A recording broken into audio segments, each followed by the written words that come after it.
अस्सलाम वालेकुम and welcome to कानून बोलता है विद बैरिस्टर फातिमा शाहीन।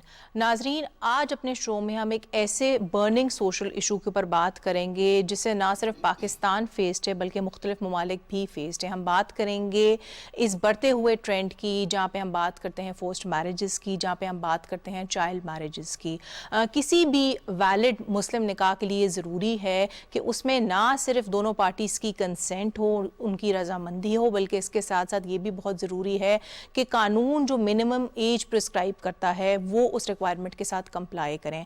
पाकिस्तानी कवानीन जो हैं इसके ऊपर क्या कहते हैं, किस तरह से मुख्तलिफ सूबों ने जो है चाइल्ड मैरिज के इशू पे लेजिस्लेट किया है। हमारी कोशिश होगी कि आज के शो के थ्रू हम आपकी रहनुमाई करें इस वेरी इशू के ऊपर। इसके साथ साथ हम आपको ये भी बताएंगे कि जब हम बात करते हैं पाकिस्तान में फोर्स्ड मैरिजेस की, तो इसके ऊपर जो है आला अदलिया ने टाइम एंड अगेन क्या जजमेंट्स दी हैं, चाहे वो हुमैरा महमूद का केस हो, चाहे for that matter Islamabad high court का एक बड़ा लैंडमार्क केस हो जो कि पिछले साल ही सामने आया था। इन तमाम इशूज़ पे बात होगी और इसके साथ साथ हम इस बात पर भी रोशनी डालेंगे कि जब हम बात करते हैं प्रैक्टिकली इन तमाम इशूज़ को एड्रेस करने की, चाहे वो उस पार्टी के रेफरेंस से हो जो कि फॉर दैट मैटर विक्टिम बनाया जा रहा हो, या फॉर दैट मैटर उस व्यू पॉइंट से हो जो कि परपेट्रेटर्स हों ऑफ सच क्राइम्स, उनके ऊपर जो है वो क्या रेमेडीज़ एप्लीकेबल हैं और उनके ऊपर लाइकवाइज जो है वो क्या सज़ाएँ जो हैं वो लागू होती हैं। तमाम इशूज़ पे बात होगी और उन पे बात करने के लिए मेरे साथ स्टूडियो में मौजूद हैं हसनात जाहिद गिलानी साहब जो कि एडवोकेट हैं हाई कोर्ट के। अस्सलाम वालेकुम जी and welcome to the show. वालेकुम अस्सलाम। उनके साथ तशरीफ फरमा है नरगिस नाहिद जो कि एडवोकेट हैं हाई कोर्ट की। अस्सलाम वालेकुम जी and welcome to the show. Sir, मैं चाहूँगी फॉर स्टार्ट इस प्रोग्राम की शुरुआत जो है वो आपसे करें। जिस तरह कि मैंने इंट्रोडक्शन में भी कहा कि किसी भी सही जो है मुस्लिम निकाह की इंपॉर्टेंट रिक्वायरमेंट्स में से एक रिक्वायरमेंट ये है कि उसमें दोनों फरीकैन की जो है वो रजामंदी शुमार हो, और दूसरी रिक्वायरमेंट ये है कि वो मिनिमम लीगल एज जो कि कानून प्रिस्क्राइब करता है उसके साथ वो कंप्लाई करें। उन केसेस में आप बताएं नाजरीन को क्या होता है जहां पे या तो एक या फिर दोनों रिक्वायरमेंट्स जो है वो ना कंप्लाई हों। मैरिज जो है वो एक सिविल कॉन्ट्रैक्ट है। अब जब हम उस तरफ पाकिस्तानी लॉज या इंटरनेशनल लॉज की बात करेंगे तो हम कॉन्ट्रैक्ट को सबसे पहले समझ लें कि कॉन्ट्रैक्ट क्या है। कॉन्ट्रैक्ट जो है उसके तीन जो हैं मेन इंग्रेडिएंट्स हैं। कॉन्ट्रैक्ट क्या होता है, उसमें आप कॉन्सेंट होती है, कंसिडरेशन होती है और एक्सेप्टेंस यानी इजाब व कबूल जिसे आप कहते हैं वो होता है। तो अब मैरिज क्या है, मैरिज भी यही तीन इंग्रेडिएंट्स को पूरा करती है। तो हम कहते हैं कि ये जो है वो शादी के बंधन में बंध गए। एक कॉन्सेंट है, एक हकमार है और एक इजाब व कबूल है। बिल्कुल ये तीन चीज़ें हैं और ये फिर एक सिविल कॉन्ट्रैक्ट बन जाता है। बिल्कुल अलोंगसाइड मिनिमम एज। सेकंड जो पार्ट ऑफ योर क्वेश्चन उसकी तरफ आता हूँ कि अब इसमें एज क्या है। तो एज जो सबसे पहले अगर हम बात करें तो वो एज जो है वो ये है कि ही और शी मस्ट बी सुई जूरस। अब सुई जूरस क्या है कि वो समझता हो या समझती हो, वो अच्छे और बुरे में तमीज़ समझती हो, वो अपना आंसर और क्वेश्चन सवाल और जवाब जो उससे पूछा जाए वो दे सकती हो। बिल्कुल। तो अब इसमें सबसे पहले तो ये एज है। उसके बाद जो डिफरेंट एक सबसे पहले जो ब्रिटिश गवर्नमेंट से 1929 का एक्ट है उसमें जो अब हम इसमें आएंगे तो वो बात होगी कि मेजर है या माइनर है। ठीक है तो सर, इस पर भी मैं बात करूंगी, लेकिन मैं चाहूंगी उससे पहले जो है मैडम को शामिल गुफ्तगू करें। आपसे बेसिकली जानना चाहूंगी कि हमने देखा है कि जब हम कंसेंट के इशू की बात कर रहे हैं, बिकॉज मैं चाहूंगी कि हम बारी बारी दोनों इशूज़ पे जो है वो रोशनी डालें, तो कंसेंट को पाकिस्तानी अदालतों ने टाइम एंड अगेन डिफाइन किया है। मिसाल के तौर पे लाहौर हाई कोर्ट की एक बहुत लैंडमार्क जजमेंट है जिसमें बड़ी कैटेगोरिकली उन्होंने कहा है कि कंसेंट तब मौजूद होगी जब किसी के पास भी वो जिस्मानी कुव्वत हो ये कंसेंट देने की, जब उसकी दिमागी अहलियत हो, और तीसरी चीज़ ये जब उसके पास एक कैपेसिटी हो कि वो ये सीरियस तौर पे जो है अपनी मेंटल कैपेसिटी में ये डिसीजन ले सके शादी का। तो जब हम बात करते हैं अदालती फैसलों की, तो इसको मद्देनज़र रखते हुए आप बताएं कि किस किस्म की जजमेंट सामने आई हैं और किस तरह से थ्रू दीज जजमेंट्स जो हैं कंसेंट की डेफिनेशन जो है उसको ले डाउन किया गया है। कंसेंट की डेफिनेशन जैसे मैडम आपने बताया है कि डेफिनेटली कंसेंट जब एक बंदे से हम लेते हैं तो उसका तमाम उसका मेंटल कैपेसिटी उसमें होनी चाहिए, यानी उसको पता हो कि वो क्या करने जा रहा है, यानी उसको इस बात की होश होनी चाहिए।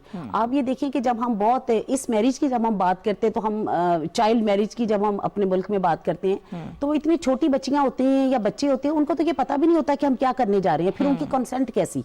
वहां पे हम अक्सर गाँव में देखते हैं, मैं ये आम बात कर रही हूँ जो लोग हमारे आम समझते हैं, लॉ की बात तो खैर हमारे लॉयर समझते हैं या बहुत हाई लेवल जिनका कोई स्टडी है वो समझते हैं, लेकिन क्योंकि ये प्रॉब्लम ज्यादा होता है लो लेवल पे। आप ये देखें जो बहुत अप लेवल पे लोग हैं, जो वेल अवेयर्ड लोग हैं, वो तो ऐसी हरकतें करते ही नहीं है ना। आप ये देखिए वहां पे ये काम होता है, वहां पे ये होता है कि ऐसे बिठा दिया जाता है लड़की को और उसका सर पकड़ के नीचे कर दिया जाता है, वो कहते हैं जी इसकी कंसेंट हो गई है। उस बेचारी को तो पता भी नहीं है कंसेंट का मतलब क्या है, मेरी मर्जी क्या है। मर्जी तो वही बंदा अपनी इस्तेमाल कर सकता है जो अपने पूरे बकाये में होशो आवास में होगा, अडल्ट होगा, मेच्योर होगा और थोड़ी समझ बूझ भी रखता है। बिल्कुल आपका पॉइंट आ गया, जिसमें सर मैं आपकी तरफ आऊंगी, आपसे बेसिकली जानना चाहूंगी कि जब हम बात करते हैं मुख्तलिफ अदालती फैसलों के हवाले से, तो इस हवाले से एक बहुत लैंडमार्क जजमेंट है और वो है हुमैरा महमूद के केस की, जो कि former chief justice of Pakistan जो है उनका डिसीजन है। तो ये बताएं कि इस केस में पर्टिकुलरली अदालत ने जो है वो क्या प्रेसिडेंट ले डाउन किया था और इसको आज के दौर में आप किस तरह से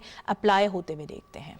इस केस लॉ के हवाले से जो बात करें तो ये सबसे पहली जजमेंट थी जिसमें जो लॉ पॉइंट वो ये आया था कि वली की ज़रूरत नहीं है, बाकी कॉन्सेंट हो गई या फ्री विल हो गई या ये सारी चीज़ें ऑलरेडी डिस्कस थी। इससे पहले भी 64 में भी एक जजमेंट है और इससे पहले भी एक दो जजमेंट्स हैं, लेकिन इसमें एक बहुत ही आउटस्पोकनली और कोर्ट ने एक बहुत बड़ा डिसीजन लिया जिसपे हमारे अगर उस तरफ अगर हम शरी एतबार से आए चीज़ों को देखें तो बहुत ज़्यादा चीज़ें जो हैं वो एक बार गई थी कि आप वली के बगैर किस तरह अलाउ कर सकते हैं। तो वो अलाउ हो गया, वो इस सेंस में हो गया कॉन्सेंट और फ्री विल में और under the constitution of the Pakistan, जो कि किसी को भी उसकी आज़ादी और रजामंदी के बगैर ना डिटेन किया जा सकता है, ना फोर्स किया जा सकता है और ना भी कोई ऐसा एक्ट जिस तरह कॉन्सेंट है ना, तो ब्लैक लॉ में अगर आप देखें मतलब कोई भी किसी बंदे ने कोई भी एक्ट करना है तो उसके लिए उसकी परमिशन दरकार। बिल्कुल, कई दफ़ा लोगों को धोखे से उनकी कंसेंट ली जाती, कई दफ़ा परहैप्स उनको इमोशनली ब्लैकमेल किया जाता है। तो इस तरह के केसेस में जहाँ पे कंसेंट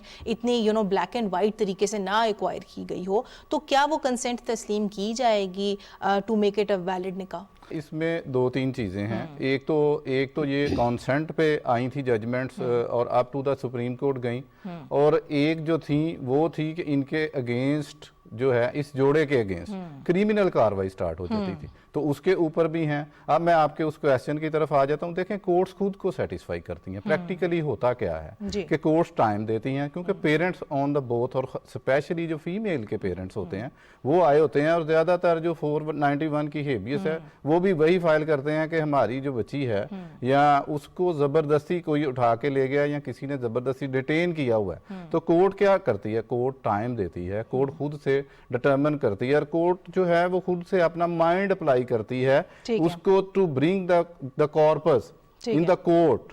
जी बिल्कुल सर, आपका पॉइंट आ गया, जिसमें आपकी तरफ आऊँगी। आपसे बेसिकली जानना चाहूँगी कि जब हम बात करते हैं इस तरह की क्राइम्स की, तो हम ये भी अंडरस्टैंड करते हैं कि कुछ अमेंडमेंट्स हुई हैं इन द रीसेंट ईयर्स जिसमें बड़ी कैटेगोरिकली इस तरह के ऑफेंसेस को, ख़ास तौर पर जब आप ख़वातीन को फोर्स करते हैं इनटू अ मैरिज, उनको एक जुर्म तस्लीम किया गया है। तो इस तरह की जो लॉज पास हुए उनके बारे में आप नाज़रीन को बताएं। जैसे 498B है उसके तहत सजाएं काफ़ी हैं जी, यानी उसके लिहाज से ये है कि मेरे हिसाब से दिया कि सुधारने के लिए उन्होंने इसमें काफ़ी रखी हैं। उसमें ये कि आप देखिए कि मिनिमम उसमें 3 इयर्स है और ज़्यादा से ज़्यादा उसमें 10 साल सज़ा है। और इसी तरह अगर जुर्माना हम करेंगे तो 1 लाख से तो कहीं कम हो नहीं सकता ना, और ये 10 लाख तक जुर्माना जाएगा। अच्छा, और 310A के हवाले से भी लोगों की रहनुमाई करें, बिकॉज ये भी बड़ा एक स्पेसिफिक सेक्शन है जो पाकिस्तान पीनल कोड का आया था थ्रू द अमेंडमेंट। तो ये किस किस्म के इशूज़ को कर्टेल करता है? ये भी इसी किस्म के इश्यूज है कि अगर कोई आप फोर्सफुली किसी को आप करते हैं, उसमें फोर्सफुली में बहुत सारे लोग शामिल हैं, अपने पेरेंट्स भी उसके शामिल हो सकते हैं कि वो भी अगर फोर्स करें अपने बच्चों पे, तो कोई भी उनकी अपनी मोटिव हो सकते हैं जिसके तहत वो ये सब करते हैं। बाज़ औक़ात वो बट्टे सट्टे की जैसे शादियां हैं उसमें फोर्सफुली वो लोग शादियां कर देते हैं, लेकिन जो भी इसमें इन्वॉल्व होगा वो सब इस सज़ा से कोई ना बच सकेगा ना फाइन से बच सकेगा। अच्छा, आपकी तरफ आऊँगी, आपसे बेसिकली ये जानना चाहूँगी कि जब हम बात करते हैं section 310A Pakistan penal code की, तो ये वीज़ा वी जो है forcing women to get married, उसको किस तरह से इन्फोर्स करता है? बिकॉज हम ये अंडरस्टैंड करते हैं कि इस सेक्शन के ज़रिए एक और एंगल जो है वो कानून में ऐड किया गया है कि अब आप ख़वातीन को एक डिस्प्यूट को सेटल ऑफ करने के लिए एक शादी में नहीं दे सकते। जी बिल्कुल, आपने फातिमा बिल्कुल बहुत ही ज़बरदस्त फरमाया। ये बहुत ही अच्छी आपने इसमें जो कर दी डेफिनेशन कि किसी डिस्प्यूट को, और ये वाज़ा 310A में लिखा हुआ है कि किसी भी क्रिमिनल या सिविल मैटर को सॉल्व करने के लिए पहले ये होता था कि औरत को वनी किया जाता था, बदल दे दिया जाता था या साला कर दिया जाता था कि ये उस मद में हमें जो पंचायती फैसले होते थे, तो ये बहुत ज्यादा हाईलाइटेड हुए इशू, और उसमें फिर 310A ऐड किया गया। और इस किस्म की कोई भी अगर एक्टिविटी होती है तो वो जो है वो उसको 3 ईयर की पनिशमेंट होती है। और इसके अलावा 1929 का जो एक्ट है उसका जो सेक्शन 10 है उसमें भी एक मजिस्ट्रेट को इख्तियार है कि वो जो एक प्रोसेस है ना कंप्लेंट का, अंडर सेक्शन 200 CRPC कंप्लेंट को खुद इंक्वायरी करेगा और फिर वो जो इलाके का SHO है उसको वहां पे भेजेगा, और उसके बाद वहां पे इख्तियार है कि वो उसको रोक भी सकता है,